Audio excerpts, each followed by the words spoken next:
de toda esta discusión política. Pero vamos a cambiar el tema, vamos a tener nuestro segundo invitado del día de hoy. Está con nosotros Enrique Pertús, presidente del Consejo de Paz de Norte de Santander y coordinador de la Corporación de Defensores de los Derechos Humanos, al que saludamos a esta hora y le damos la bienvenida a Venezuela al Día. Enrique, bienvenido, buenas tardes, ¿cómo le va? Muy buenas tardes, gracias por la invitación a ti y a toda la mesa que se encuentra en estos momentos ahí. Enrique, en principio queremos hablar con usted acerca de todo este tema que tiene que ver con el reclutamiento de menores en la frontera, en la zona de frontera entre Venezuela y Colombia y evidentemente entre ellos una cantidad importante de migrantes. ¿Cómo está el tema y qué le podemos contar a la gente de Venezuela al día para que entienda lo que está sucediendo en esta zona? Sí, efectivamente esta es una zona muy compleja, la frontera entre Colombia y Venezuela, porque se encuentran en el marco de dos subregiones que son bastante delicadas desde el punto de vista del orden público, que es el área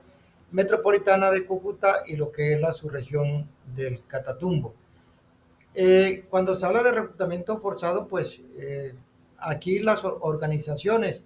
al margen de la ley, estamos hablando de los grupos insurgentes, siempre han negado de que ellos no tienen esa política del reclutamiento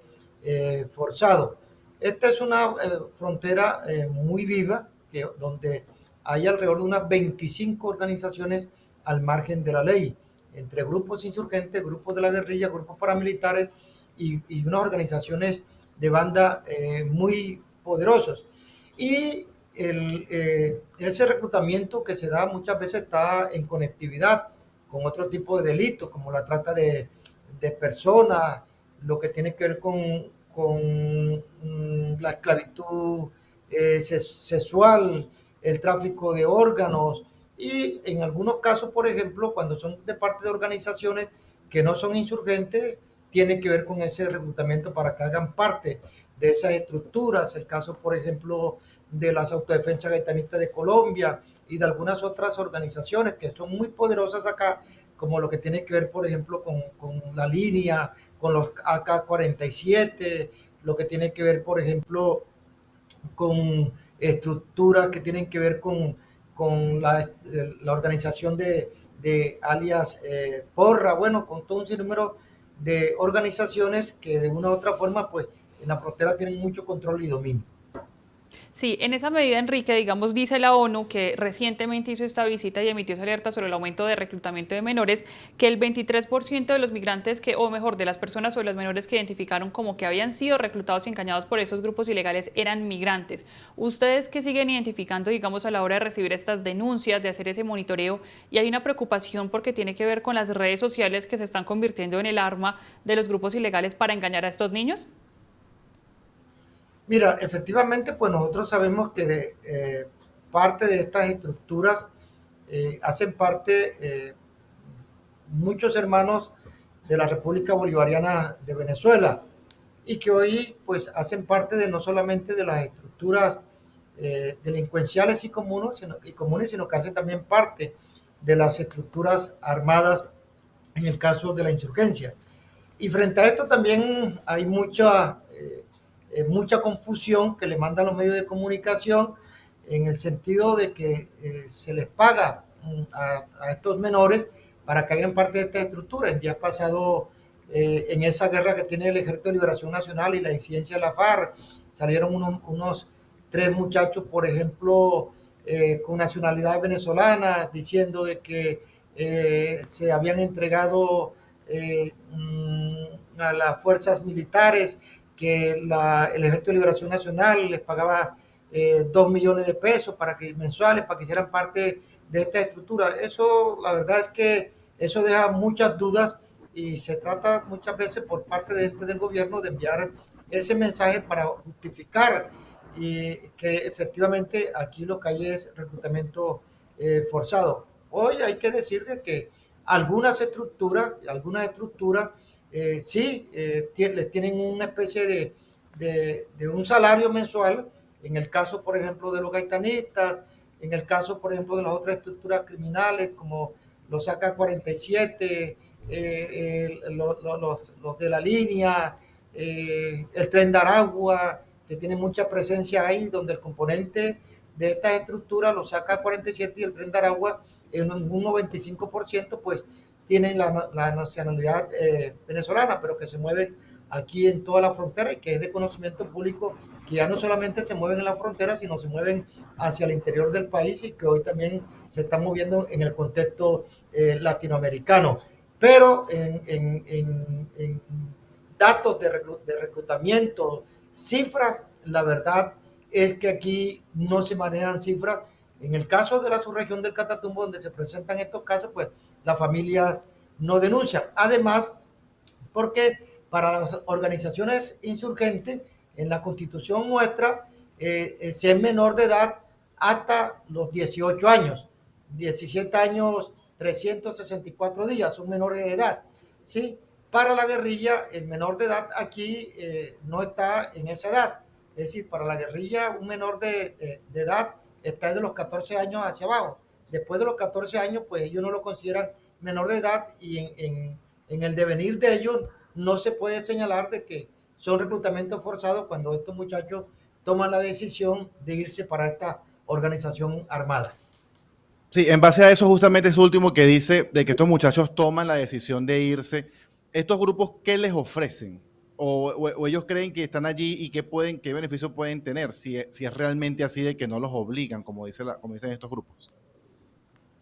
Es decir,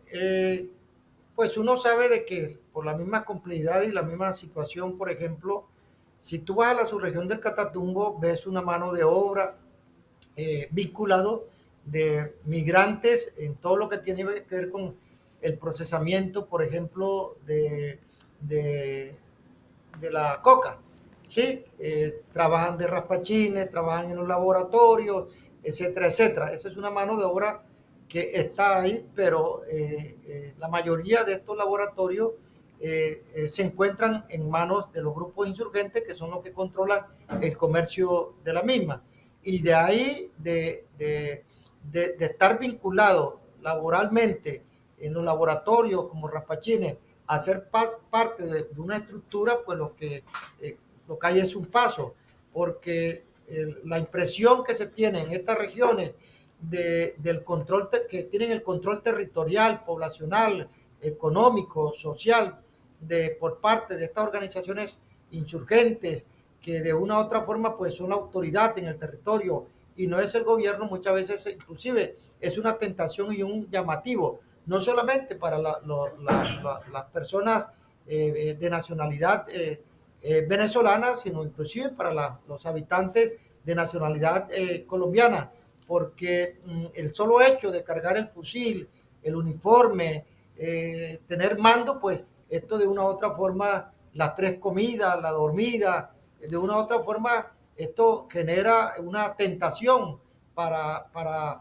personas de todo tipo de nacionalidad. Sí, Enrique, en esa medida ya hablamos, digamos, de los principales problemas que se están presentando. Empecemos a buscar qué posibles soluciones se podrían tener, además de la intervención en la zona, no solo con tema de fuerza pública, sino también intervención humanitaria. Pero tanto el presidente colombiano Gustavo Petro como el presidente de Venezuela, Nicolás Maduro, han insistido en tener una zona, digamos, binacional, principalmente económica, pero que podría servir para otras, digamos, instancias. Esto solucionaría el tema de la frontera, es decir, esa falta de control que muchas veces hace que los grupos ilegales se puedan mover o que las trochas se sigan utilizando por los migrantes pese a las malas condiciones que se tienen. ¿Esto podría ser una solución o, digamos, ustedes cuáles serían como lo que quieren plantear en este caso para el reclutamiento de menores? Esa es una solución, pero simplemente se queda en palabras, se queda en el papel. Cada vez que hay un encuentro, por ejemplo, por parte de las comisiones binacionales o por parte del mismo gobierno. La frontera que compartimos con la hermana República Bolivariana de Venezuela es una frontera muy porosa, donde si bien es cierto por parte del gobierno venezolano hay presencia militar en lo que tiene que ver con la protección de la frontera, no es lo mismo para la parte colombiana, donde no hay presencia del gobierno en lo que tiene que ver con la presencia militar, policial, para no hablar, por ejemplo, en lo que tiene que ver con unas fronteras olvidadas y una frontera, por ejemplo, donde no hay ningún tipo de inversión. Y esa frontera, que son fronteras porosas, que son fronteras de seguridad y de movilidad, ahí tú lo que encuentras son organizaciones, por ejemplo, que se encuentran al margen de la ley. Si no hay realmente una voluntad política de integración y de inversión en esa frontera, pues lo que se ha demostrado históricamente es que ese olvido y esa presencia institucional es lo que ha permitido de que en la misma germinen todo tipo de organizaciones al margen de la ley. En el caso, por ejemplo, de aquí del norte de Santander, en la frontera que tenemos por los tres puentes, el puente de Tienditas, el Simón Bolívar, el puente Santander. Si bien es cierto, hoy son puentes que tú encuentras, hay una presencia de la fuerza pública de ambos países, sí, a pocos metros de esos mismos puentes tú encuentras ahí a estructuras armadas, organizadas, que son los que deciden quién entra, quién sale, y tienen un horario, por ejemplo, para que las personas puedan circular en esa frontera donde por ahí se da de todo, desde los secuestros simples, los secuestros extorsivos, lo que tiene que ver con el comercio, lo que tiene que ver con la presencia y la seguridad de estas organizaciones. Y no solamente hablamos de aquí del área metropolitana de Cúcuta, la subregión del Catatumbo tiene 4 municipios que son fronterizos, pero hay otra frontera como es la frontera del municipio de Ran o la frontera de Ragumbalia, por ejemplo, que son fronteras olvidadas por la parte colombiana y que eso genera de una u otra forma la presencia. Ojalá algún día esa propuesta de crear zonas binacionales, no solamente de seguridad, sino también de inversión, sea una realidad y una quimera como la que hemos visto hasta ahorita, y que envíe un mensaje de buena voluntad, pero también de materialización, para que le quitemos esa base social a esas organizaciones que de una u otra forma son las que controlan todo ese espacio fronterizo que tenemos con la hermana República Bolivariana de Venezuela. Enrique, sabemos que esto ha sido, digamos, un tema que tiene muchísimo tiempo en esa frontera, que, digamos, no es una novedad, es una situación que ya tiene bastante tiempo en ese lugar. Pero usted cree, y según su experiencia de lo que viene sucediendo y cómo usted ha estudiado el tema y estos casos, que dada la migración importantísima que hay de Venezuela hacia Colombia, ¿se ha acrecentado esta situación, o cree que simplemente es parte de una cotidianidad que hay en la frontera desde siempre? No, mira, yo te decía que esta es una frontera muy porosa, es una frontera, por ejemplo, donde históricamente siempre han existido organizaciones al margen de la ley. Aquí nosotros nos hemos encontrado con hechos, por ejemplo, por parte de las autoridades. Unas autoridades, por ejemplo, muchos sectores de la misma, cómplices de estas organizaciones, y que no dan resultados en combatir el crimen organizado. Cuando se da esa migración de los migrantes venezolanos, aquí las autoridades, tanto civiles y militares,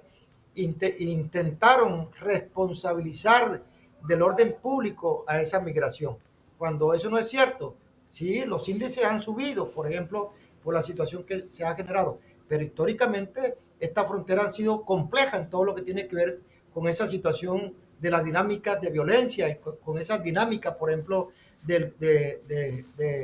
conflicto armado que vivimos en esta parte de la frontera. Uno cree y piensa, por ejemplo, de que si no hay esa voluntad por parte de los gobiernos nacionales, pero también de los gobiernos locales, de generar un ambiente propicio, un ambiente de confianza, difícilmente pues van a seguir dando todo este tipo de situaciones. Mira una situación que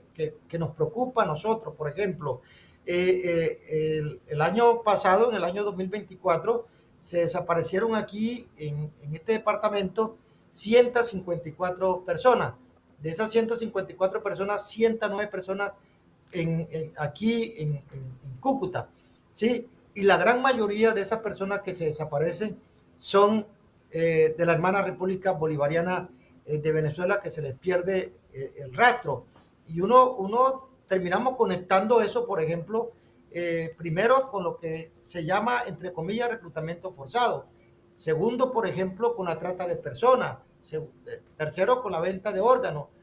Y cuarto, con lo que tiene que ver con la esclavitud sexual. Pero es una situación delicada, para no hablar de la otra situación, por ejemplo, que encontramos acá en lo que tiene que ver con esa delincuencia que hoy se encuentran organizadas en dos estructuras que existen en la hermana República Bolivariana de Venezuela y que tuvieron muchos controles en algunos territorios, como son los AK-47 y como esta estructura del tren de Aragua, que hoy aquí en esta zona de frontera imponen autoridad, imponen mandos, ¿sí? Y que son generadores inclusive de parte de esa violencia que se estamos viviendo aquí en esta línea de la frontera. Eso es difícil si no hay compromiso de las autoridades, porque así como hay complicidad por parte de algunas autoridades colombianas en esta línea de frontera, también hay muchísima complicidad de algunas autoridades de la hermana República Bolivariana de Venezuela en esa línea de frontera, como es la policía, como son los organismos de seguridad, como es la guardia, entre otras. Si no hubiera esa complicidad, difícilmente estas estructuras podían pasearse libremente en toda esa línea fronteriza. Si hubiera un compromiso de combatirlo, de judicializarlo, de encarcelarlos y de condenarlos, pues otra situación si viviera acá. Pero hay muchísima complicidad frente al crimen organizado y no organizado en esta línea fronteriza por parte de algunas autoridades de ambos países. Sí, Enrique, antes de despedirte, pues no te podemos dejar ir sin hacerte, digamos, la pregunta de la que en estos momentos está en desarrollo y tiene que ver con la decisión del gobierno de Venezuela de suspender todos los vuelos que estaban programados para que llegaran desde territorio colombiano, que se había convertido en el enlace principal en ese, digamos, transporte aéreo hacia Caracas. ¿Creen ustedes de pronto que esto... Es incierta la fecha de cuándo se puedan reactivar estos vuelos, pero ¿creen ustedes de pronto que esto podría empezar a repercutir nuevamente en la situación de la frontera, otra vez, digamos, con las denuncias que ustedes ya han hecho, esa complicidad que hay de parte y parte de las autoridades para permitir todo tipo de delitos? ¿Cómo creen que esto puede afectar precisamente los diferentes controles o situaciones que ya se viven en la frontera terrestre entre ambos países? Pues la verdad que nos agarró de sorpresa esa decisión del gobierno venezolano, pues uno cree de que frente a un debate electoral que se avecina en el gobierno venezolano, en la cuestión de los legisladores a la asamblea, los diputados, las gobernaciones y la alcaldía, entonces pensaría uno que el gobierno comienza a tomar algunas medidas, ¿sí? De comenzar a cerrar este tipo de comunicaciones vía aérea, como me imagino la va a tomar también por vía terrestre y por vía fluvial, para evitar de pronto una afluencia de personas del orden venezolano para que entren allá a participar en el debate electoral y que de una u otra forma puede inclinar la balanza en lo que tiene que ver con las candidaturas. Eso puede ser una situación. Lo otro, si no es por ahí esto, pues la verdad es que preocupa, porque esto puede generar a que del lado colombiano se dé una respuesta del gobierno del presidente Gustavo Petro, y lo que menos queremos, ¿sí?, por parte de estos países es que ese tipo de incomunicación de las fronteras que tanto daño hace no solamente a las relaciones comerciales, sino también culturales, educativas, de integración, sobre la base que siempre hemos dicho que somos un solo pueblo, ¿sí? Y que la línea fronteriza no puede ser óbice para ese tipo de integración. El llamamiento que nosotros hemos hecho, como lo hicimos en el pasado, cuando el gobierno de Álvaro Uribe y de Iván Duque, por ejemplo, tomaron este tipo de decisión, es todo lo contrario, abrir la frontera por los resultados que ha venido dando, y que en el gobierno de Gustavo Petro, pues estas fronteras comenzaron a recobrar esa esa vivencia y ese desarrollo económico, pero también esa integración social, educativa y cultural. Enrique, muchísimas gracias, muy amable por regalarnos esta entrevista y estaremos atentos a lo que siga sucediendo en esa difícil zona de frontera entre Venezuela y Colombia. Un abrazo. Gracias a ustedes por este espacio. Ahí estaba con nosotros entonces Enrique Pertús, presidente del Consejo de Paz del Norte.